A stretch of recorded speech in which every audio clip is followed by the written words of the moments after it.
Hello everyone. So this is a K-12 kit and today we are going to work on the project IR segment. So let's see how it's done. First, we will connect the power to the positive of the IR sensor, then negative of the IR sensor to the ground,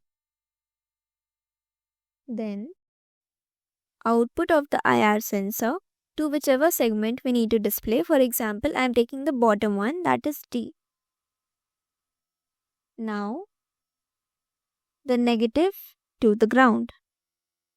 Now, when this IR sensor will detect any object, this segment is supposed to glow. Let's see.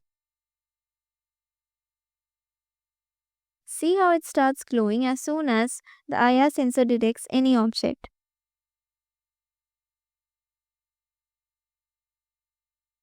And this is how it's done.